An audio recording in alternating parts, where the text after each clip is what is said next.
So we are back with from life. So if quoting Iqbal, so what he says that now as experience unfolding in time presents three main levels: level of matter, the level of life, the level of mind and consciousness. The prior to means we have discussed matter and life. Now we are coming to the consciousness part of it, which may be more maybe the subject of consciousness as such is a huge and humongous and tremendous subject, which maybe there are more. It's maybe a tip of iceberg in terms of what we perceive as conscious or consciousness. Beneath it may be a tip of ice. It may be an iceberg, and beneath it may be an ocean of ignorance, whatever you can see it. So, in that sense, if we want to have a maybe a sweep of consciousness in terms of how we can perceive consciousness and how, for example, if I quote Iqbal, he says, passing now to level of levels of experience, life and consciousness. Consciousness may be imagined as a deflection of from life. Its function is to provide a luminous point in order to enlighten a forward rush of life.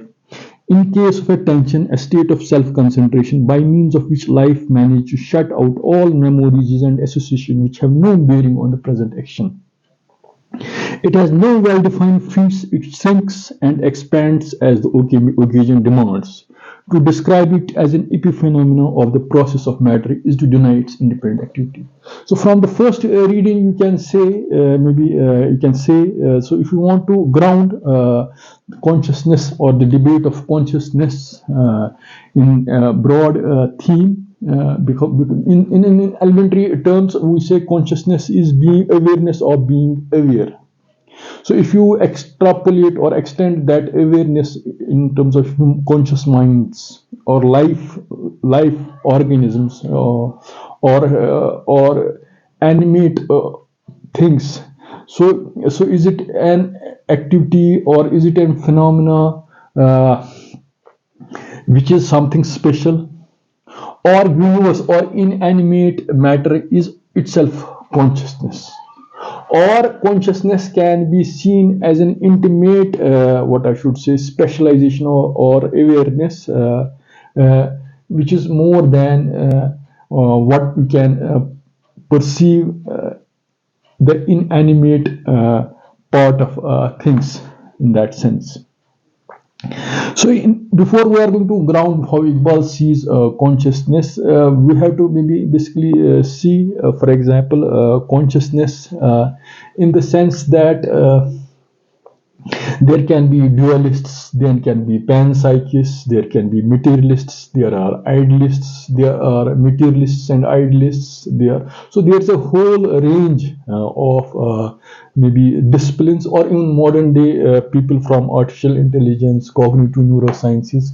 So there are whole disciplines or whole what I should say schools which try to engage with their very questions, not only in an objective way, but also in a very as a subjective exploration, or as a subjective activity in that sense.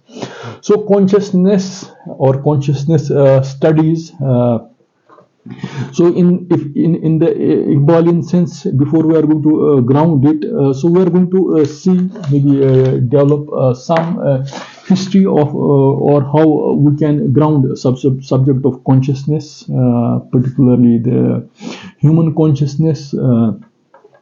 In the various fields or disciplines of neurosciences, artificial intelligence, cognitive sciences, deep learning, or whatever we can say, we can have. So we can just touch on some relevant questions which may be relevant to the phenomena of consciousness, and then we can relate with some passages in the book. For example. In the consciousness studies, the famous question is who. The first question before what we are going to conscious is that who am I? What is reality? What's control? How do I decide? Do I need you? So who will one be means whatever the uh, innate awareness of being present in that sense. So it also in maybe it also implores us to ask: is there something, anything deep at the core? Or, for example, if it's something at the core, means it means as humans also. For example, what you thought at some maybe as a 10-year-old kid, your memory of yourself at that stage may be different what you were at that as a 10-year-old. Your memory of you and you being at that age might be different. It may be sort of cognitive dissonance to just see it as the same things. Even if when there is a diseased part, for example, if we assume that consciousness emerges when neurons are coordinating on another in complex, subtle, and mostly independent rhythms, if we see consciousness. So even in, for example, when a person is diseased, for example, if a person has an Alzheimer or anything, so he might, but his cognitive ability may be intact in that sense. So here I want to say how philosophers see consciousness and how neuroscientists see consciousness historically. So this is maybe so it's in a very, or how neurobiologists see consciousness. For example, uh, so Descartes maybe thing that I think I am cannot be necessarily grounded in the neurobiology, where you can exactly look at that statement. For example, where is soul, where is matter, how people historically saw it. For example, so this difficulty of trying to reconcile neuroscience with what I should say, with how different branches, how philosophers try to see consciousness can be just seen by, for example, there is a particular statement by Patrick PM Churchland, who says she was a philosopher, but she wanted to understand mind from the point of view of neurologists. So once she went to from philosophy, she joined the neurology wards, and once she went there, she saw that the neurologists have a strange way of looking at. They don't see mind in that sense. It's like a plumber is trying to fit something, and the way plumber tries to fit some pipe so that water flow is restored. In the same way, neurologists fundamentally see that signals are coming, and we have to somehow ensure that flow of circuits. So the fundamental ideas of mind and matter and consciousness and being, they are what I should say, they are French or Greek to them. Or in the same way, the other way around also. Whatever how the neurologists or neuropsychiatrists perceive consciousness, it may be alien to how philosophers. So there is a need, if at all, to bridge, if not bridge, at least to understand these point of views of how philosophers see mind and matter, how neurologists try to. So now it's historically, now people are still trying to bridge it in some in an maybe appropriate or inappropriate way, depends upon who's addressing these questions. So, for example, one of the maybe neuroscientists, one of the unsolved puzzles is the binding problem. For example, how brain is able to produce a single unified picture of the world, given that vision is processed in one region, and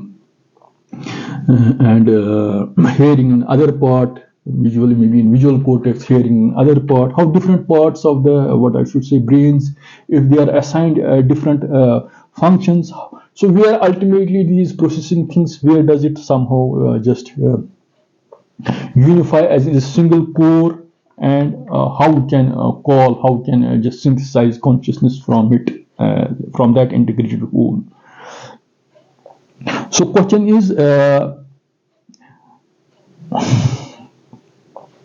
why would we ever stop to imagine there is something beyond what we can perceive, or what does the world outside our head look like? Means if everything is processed, whatever we external signals, they ultimately are processed or synthesized in your inner brain. So what does it? So it goes. So how is it world perception? Is it the world basically our perception of the world from those externally sensory perceptions, or there's more than that? For example, there are areas which are involved in abstract thinking, planning into the future, and concentrating on how we can perceive our sense of self or consciousness, you can say, or which may be unseen mental processes. So then the question, more important question is, for example, can the analogy of, for example, the way historically the computer model of brain, which was maybe taken by neurologists, in that sense, brain as a information processing device, for example, where we say brain fundamentally is tuned to some detect unexpected outcomes. So the question is, for example, question is, we are at the moment of the history where our marriage of biology and technology, which we say they should transcend human limitations of the brain. So in the same way, if we say brain is instead of saying that brain is digitally computing, we say brain is a liveware. It's not like that of digital hardware. You connect things in an artificial way, but things are in an real-time processes, real-time integrating, synthesizing, reflecting, observing, what actually judging. So these all of the operations, how we can, or these all of these, what I should say, phenomena, how we can see it in that sense. So there can be maybe, since historically these brain sciences, they have taken inspiration from people from cybernetics, people from computer science, people from, so knowing the fact that brain can be too complex to see in that way. But if we want to take artificial intelligence, before we are going to see how we can see the interplay of artificial intelligence and what I would say deep learning and modern way of understanding the brain. So we'll just see how we can define, for example, artificial intelligence in some brief way and connect it with the processes of brain. For example, artificial intelligence is also a sort of intelligence in machines, but what does it seek? It seeks to make computers do the sort of things, some of the things which minds can do. For example, some of these may be reasoning, or which may be described as intelligent, and others like vision, which may not be. For example, all psychological skills such as perception, association, prediction, planning, motor control. So one is technologically using a computer to get useful things done. The other is the scientific use of AI concepts and models to help answers questions about human beings and other living things. So most AI workers focus only on one. Maybe either they will try to understand the technology also, how can what I should say, make a technological efficiency, but you can also see how the interplay of technology and brain, how you understand cognition, how together they can be. So most AI workers, but some consider both. So in that sense, AI may be fundamentally AI may be important for both. Here maybe there is one sentence of Iqbal which might somehow connect before I'm going to forward it. For example, Iqbal says that, for example, to describe it as an epiphenomenon, consciousness, and the process matter is to deny it as an independent activity. and deny it as an equivalent activity to deny the validity of all knowledge, which is only systematized expression of consciousness. Thus, consciousness is a variety of purely spiritual principle of life, which is not a substance, but an organizing principle, a specific mode of behavior essentially different to the behavior of externally worked machine. So this is a part of what I have grafted or sort of thing. So in Iqbal's understanding, you cannot see consciousness being imposed externally from the machines, trying to understand consciousness as a machine. So it's a sort of maybe thing you can see whether the fundamentally consciousness, the way this analogy of trying to see brain on the computer machine model or vice versa, is it having an inherent limitations or not? You can see it in that sense or not. And from that, whether we can construct a theory of consciousness or not in that sense. For Iqbal, you cannot see consciousness as if something is external. You can just, in a machine-like things, you can manipulate things externally in that sense. So, for example, in AI, in particular, AI has enabled psychologists and neuroscientists to develop powerful theories of mind and brain. Progress in neuroscience requires a better understanding of what psychological virtual machines are being implemented by the physical neurons. So some methodologies may be closer to what I should say biology and psychology, and some closer to non-reflective behavior rather than, you can say, as a part of a deliberate thought process in that sense. A lot of maybe AI workers, they are more interested in the technological efficiency rather than scientific understanding. But in that sense, you can say sometimes in the process of increasing memory and other things efficiency, the thing is that how will it in turn, what I should say, define how we fundamentally can define consciousness? Will it internally define things that way also? Indirectly, not in a direct sense. If what I should say, the activities of brain or if one part of it is that they are a part of some activity, which may be mechanical activity or which may be computational activity. So if a computational activity is independently defined in terms of machines and whose efficiency can be increased day in and day out, what does that understanding have to say about our understanding of how we understand human mind, and in that sense how we can understand consciousness in that sense?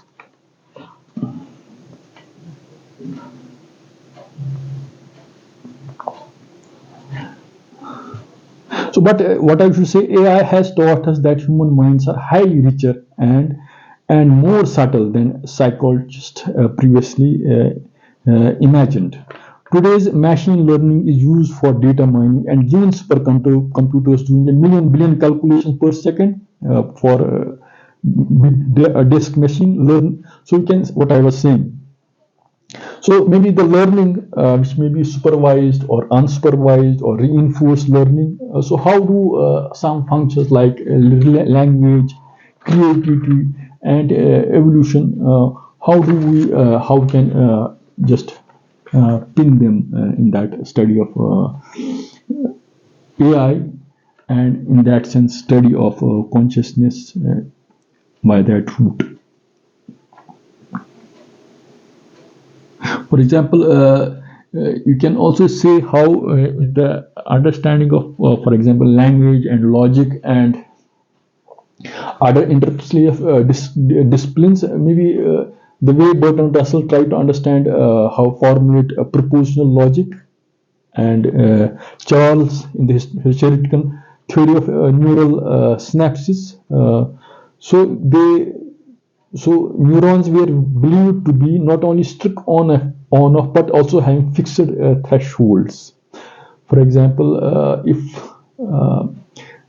in the history of computer science you can see it, but in the history of how the interplay of logic and machine language and and on-off systems, you can see how these all interplay. For example, the whole analogy of trying to circuitry, electrical circuitry, or neurology being basically the how action potential exchange of ions which have a gradient in terms of electrical gradients, they are able to just transport signals from one part of the human body, one part to other part of organism in that sense.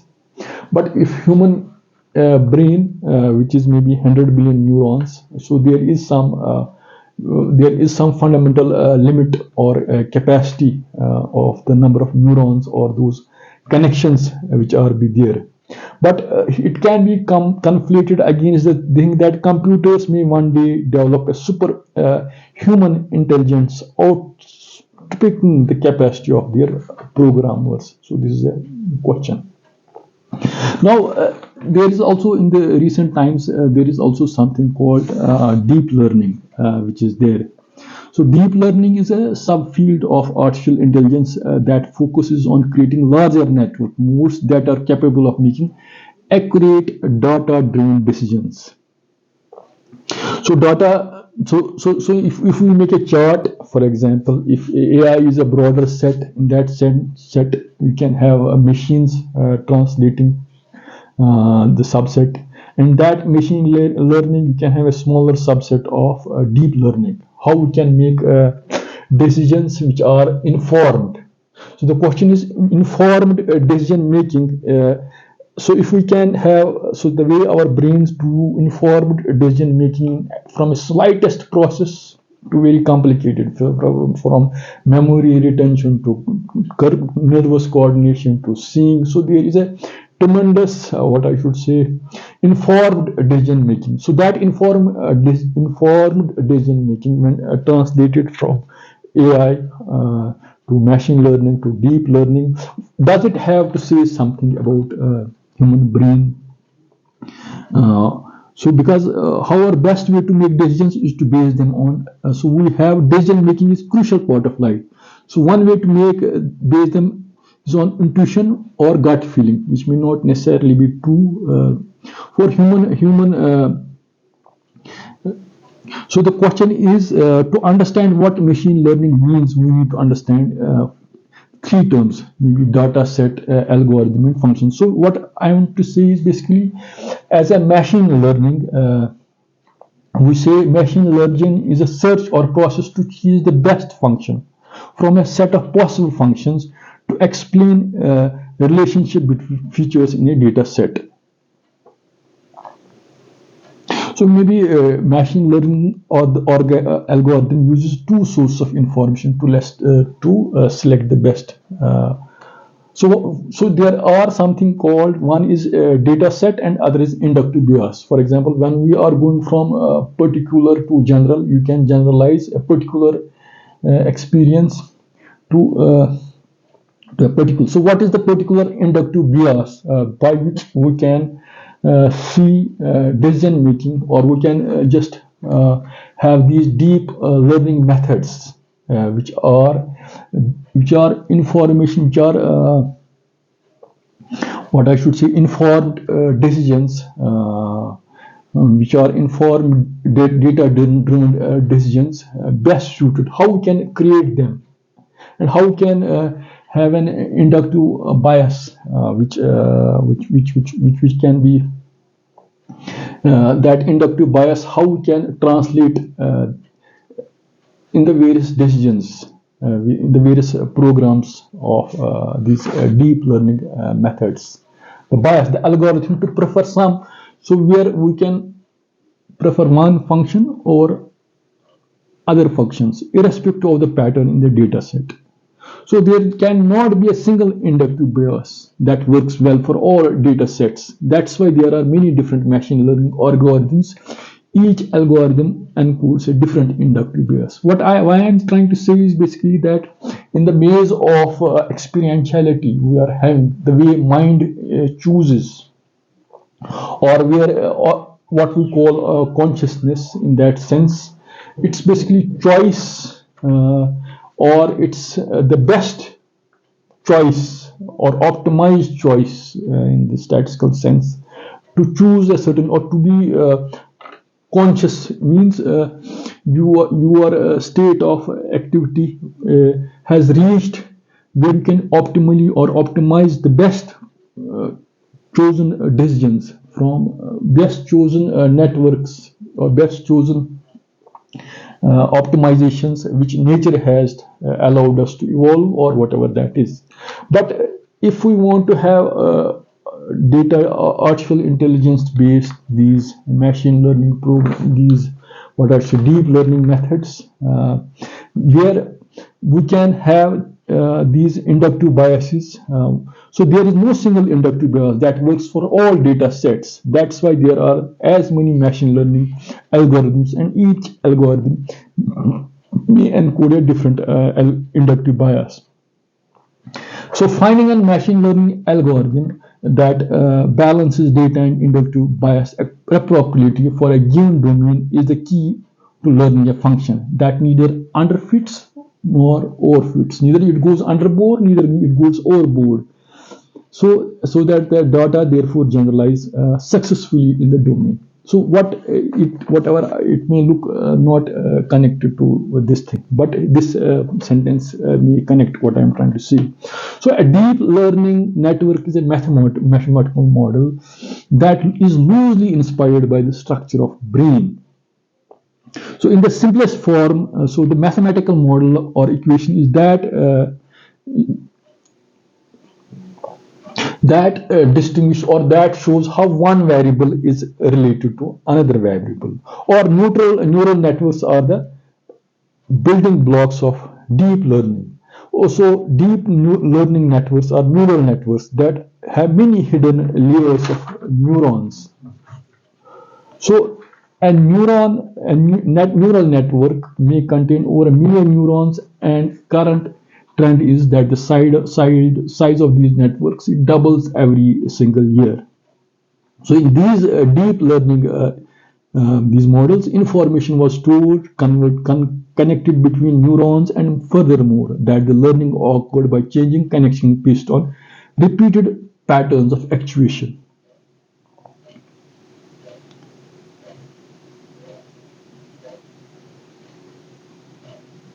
So maybe so it's basically a neural networking model or this neural it maps the input vis-a-vis that output, and in the data set in that inductive bias how can for example how it somehow chooses or it's allowed to choose those inductive biases. So it's also a more an interplay of how these network engineers, technologists, how they just do away with these things.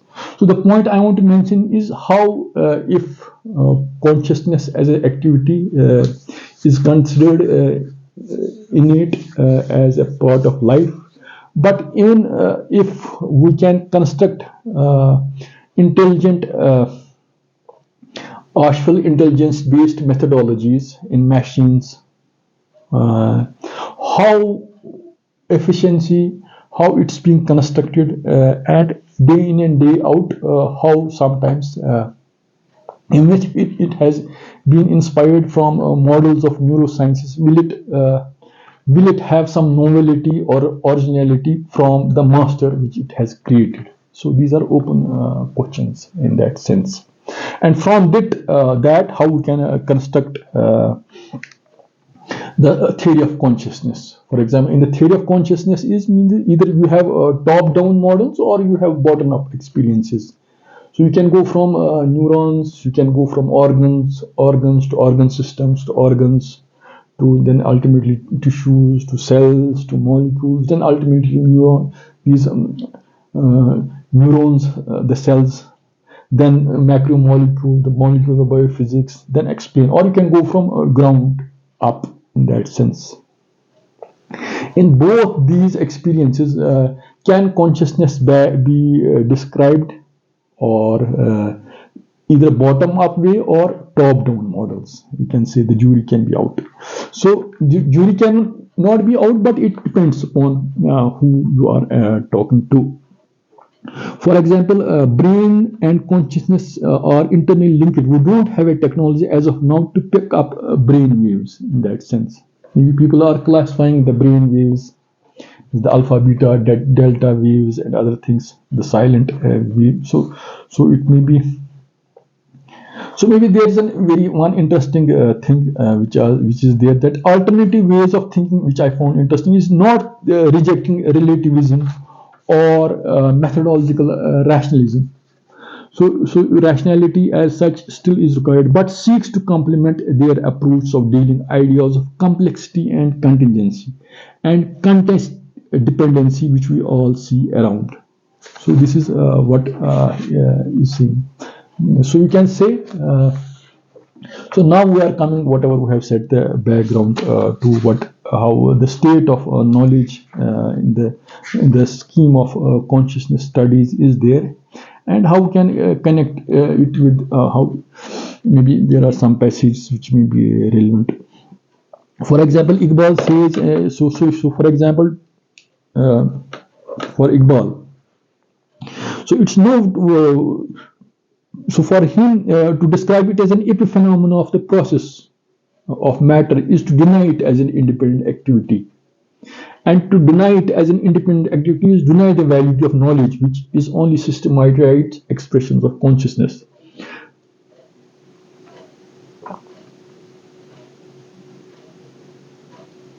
So maybe if you say consciousness is an epiphenomenon, means after certain, it's a sort of emergent property of neural networks, which allows you to see things at the epitome or the ecene. But Iqbal says no, it cannot be emergent, it cannot be epiphenomena, means then because you deny it as an independent activity. For him, consciousness is not a dependent activity, it's an independent activity. It doesn't depend upon at what stage it evolves, whether it evolves, for example, whether neurons meet or organize themselves for a particular functions, or those neural nets they have data is that inductive bias, or in these deep learning models how they organize themselves towards deciding a particular function in terms of input and output thing. It's not that. What Iqbal says, at every stage consciousness has not to be seen as an emergent in phenomena. It has an independent activity. Being conscious means being independent and autonomous at that point. And to deny it as an independent activity is to deny the validity of all knowledge, which is only systematized expression of consciousness. So for Iqbal, it's a spiritual process in that sense of life, which is not a substance but an organizing principle, a specific mode of behavior essentially different to the externally driven machine. So it's not a process driven externally without, it's something within, but it's within in the sense also, it's also not emergent within, it's within. So, however, we cannot conceive purely spiritual energy except in association with the definite combination of sensible elements through which it reveals itself. So, we are apt to take combination as the ultimate ground of spiritual energy. So, here maybe when he talks of spiritual energy, he was living in an era maybe which was dominated by empiricism and materialism. So, it might look, but here maybe there is one. Thing there's one of the proposals given by one of the neuropsychiatrists. He says that is consciousness physical? So according to him, materiality is a product of consciousness, or whether extrasensory perceptions is real. Means being conscious means so the idea of time being one is past and one is future. The notion of being oblivious to past and future, if consciousness is not an emergent process, means you are connected to some infinite past and you are connected to some infinite future. in that sense. And how we can articulate that materiality in which this existence is there. So is a material conscious presence not subset part of some independent activity stretching both expanses of time? So it can be an open speculation. But laws of physics say that things you can always go from past to future, means it's not the other way around. So maybe these ideas can be connected with how God or creator or universe, how as a conscious being, how you perceive it. Is it only mere the presence? The presence is not presence, it's the compresence, which I will connect it with how Whitehead also tries to see, which Iqbal also appreciates. So there are two paragraphs which Iqbal has quoted here, and which are very much maybe they somehow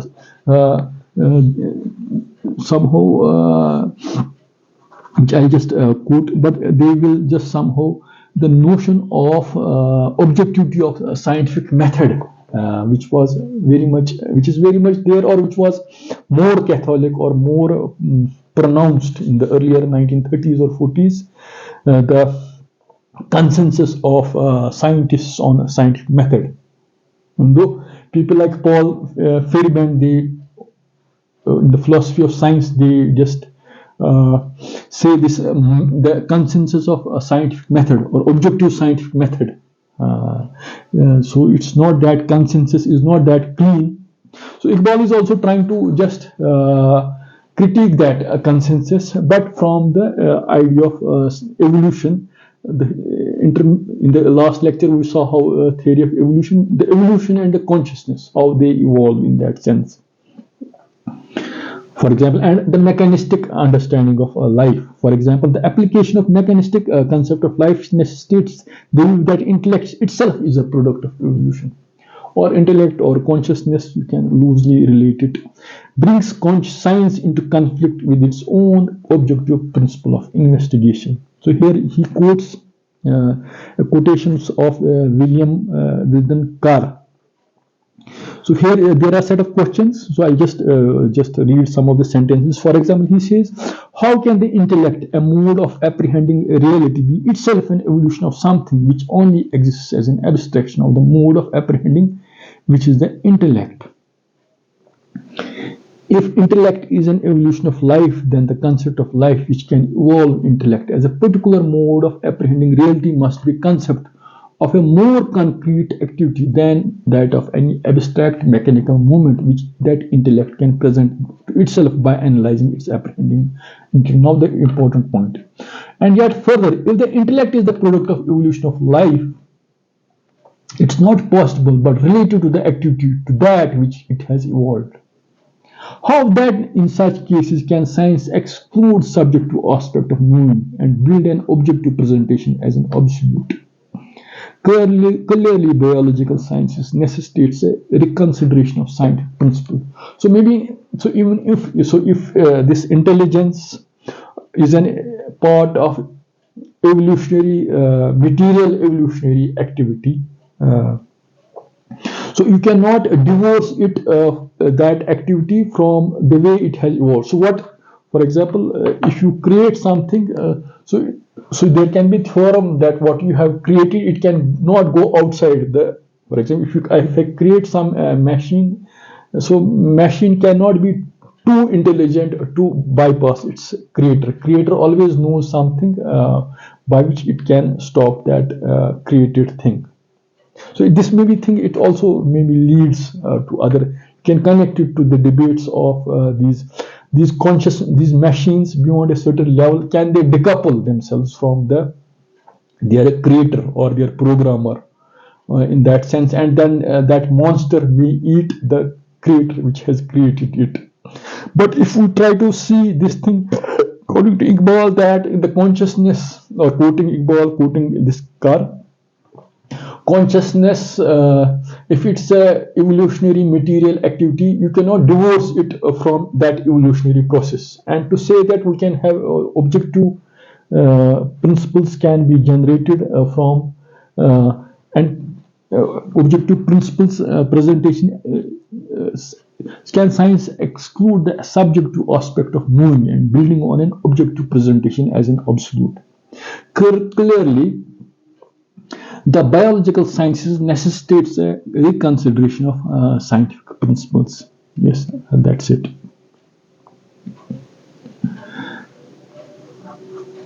So now Iqbal is trying to connect things with the psychic activity, but here he is trying to again invoke Whitehead to just present his way of consciousness, his way of understanding things. For example, Professor Whitehead describes universe not as something static, but as a structure of events possessing the character of a continuous creative flow. This quality of nature's passage in time is perhaps the most significant aspects of the experience, which Quran especially emphasizes and which I hope will be able to show in the sequel, offers the best clue for the ultimate nature of the reality. For example, so here maybe I quote Iqbal just to forward. He tries to say a white-headed viewpoint and then quotes the Quranic verses towards that effect. How consciousness is as an activity. There are signs, and you have to be being conscious means being aware of that ultimate consciousness. So in that sense, if I quote, there are some just to second Iqbal. So I have taken some extracts of Whitehead, footnote Whitehead, from his short book Nature and Life, and maybe Nature and Life, and where he just add symbolism and meaning and effects, symbolic meaning and effects. So I quote some sentences, for example, to that effect. For example, he says, Whitehead says, my quarrel with the modern epistemologist comes from its exclusive stress upon sense perceptions for the pluralism of data respecting nature. Sense perception does not provide the data in terms of which we interpret it. So this is it's echoing the previous thing. It's not sense perceptions or not be all or and all of things to explain things. So there can be so that's it. For some, nature is mere appearance and mind is sole reality. For others, physical nature is sole reality and mind is an epiphenomena. I have used the word prehension so to express the proper process of apprehension. Prehension means while you are trying to apprehend or comprehend something, it's not that the cold distinction between observer and observer, that classical distinction of classical physics is there, that no longer holds. In the process of trying to observe things, you as a conscious observer are also creating new realities, and you are part of that realities, which is intimate in terms of that intimate wholeness. You cannot get out of it. And in then the question is, so if it is that way, where does the error comes, or where does the misapprehension, misunderstanding, or misperceptions come in terms of means how can we know truly, how can we error, how can we distinguish truth from error? So this is maybe this topic for Whitehead. It leads to either to direct recognition or symbolic reference. For example, a word, so what we say symbolism, what we say word, which can be written or spoken, for example, which Holmes calls. So the question is, I just talk of these two sentences. Maybe Whitehead is very maybe abstruse. These are abstruse words or sentences, which will have some feeling of how he tries to see things. Then we can connect it. For example, he says the contrast between comparative emptiness and presentational immediacy. Comparative emptiness. Comparative emptiness means we are taking different schools, whether it's materialism, so how can see things, how can see consciousness, how can see world, how we can track things.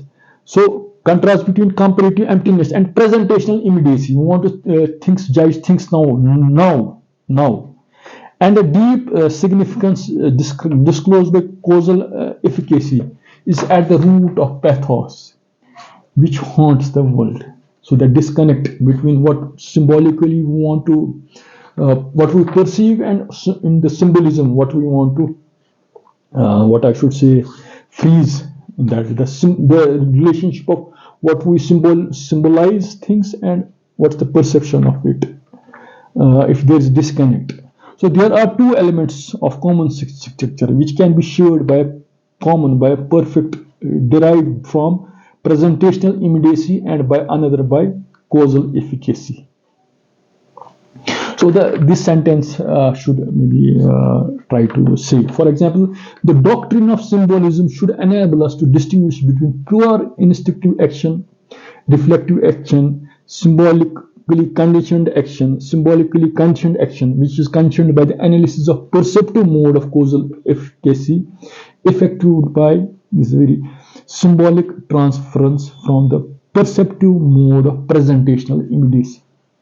The whole, what he wants to say is that, so even if what we call consciousness, or if you want to pin down consciousness in that sense, so if there is some methodological limitations are there in terms of empirical paradigm of trying to appreciate things, the whole activity of symbolism, the symbolizing things and reference,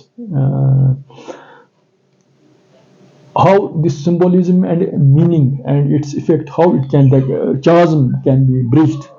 It can be bridged only if we can distinguish things from pure what's instinctive action. It's not that consciousness is an emergent property, or it's like reflexive action. So things you are saying, or you are reflecting then something and just trying to just articulate that things, or symbolically coordinated action, or symbolically coordinated action which is conditioned by analysis of perceptive modes of causal efficacy, affected by symbolic transference from the perceptive mode of presentational immediacy.